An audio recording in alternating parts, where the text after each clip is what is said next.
Hi, thanks for watching our first episode of Designing What's Next. In this series, we're going to explore work in a post-COVID world by asking 5 questions in 5 minutes to some of the smartest thinkers in workplace design. I'm Katie Pace, hosting in my new home office and baby nursery. And today, we're going to talk to James Ludwig, Vice President of Global Design and Engineering for Steelcase. But before we get started, I just had to know, what's his home office like?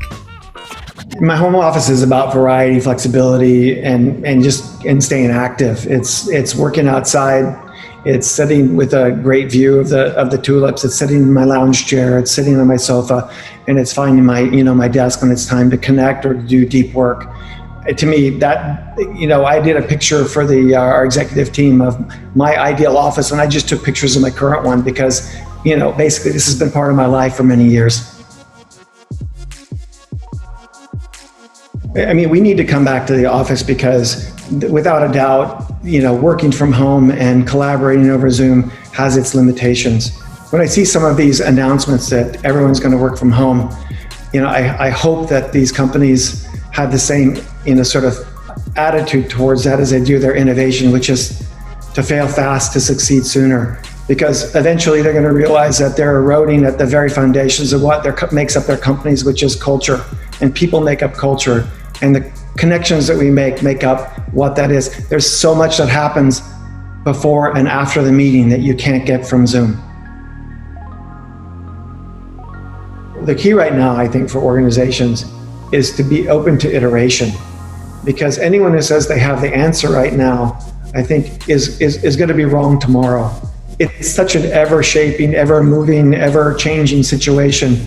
And again, if you go back to the idea of flexibility, agility, and resiliency, those kinds of things are, again, hallmarks of competitive organizations and enlightened organizations. They just have to adapt that way.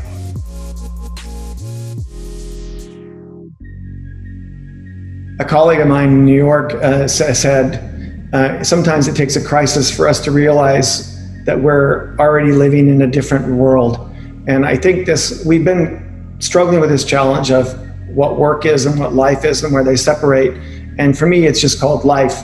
And I think what we're seeing now is that is here to stay, and managing that and leading in that are going to become key differentiators between a place of work that is centered on well-being or simply one that is centered on productivity. And as we know, long term, we have to be centered on the people that create the work, and helping them to balance that is going to be key.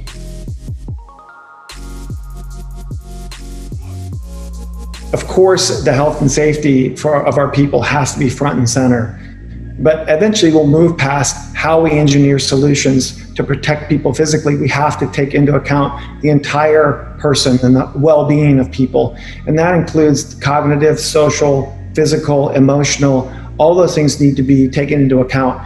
And we'll get at that by asking the why and the what. Why is it important at all to come to work? Why is connection important? And then what will those environments look like? At some point, we'll move past these virus-centric solutions and have to think about human-centric solutions to the problem, because that's the only way forward. It's actually a great moment for design, because our whole careers are based on finding clarity in the context of ambiguity. And right now there are so many unknowns about what today is going to be and tomorrow is going to be. What's key is to move past the how. We can engineer solutions about how to get back to work safely, but to ask questions about why and what really boil things up to what design does best, and is to distill things down to their essential nature and ask questions. I think that's the key opportunity for design right now, is to fundamentally rethink, why is it important to get back to work? What do cities look like in the future? Why do people need to connect to be creative? I think those are the key questions, and design has a place at the seat of the table to continue to ask them and make them the center of the question, the center of the discussion.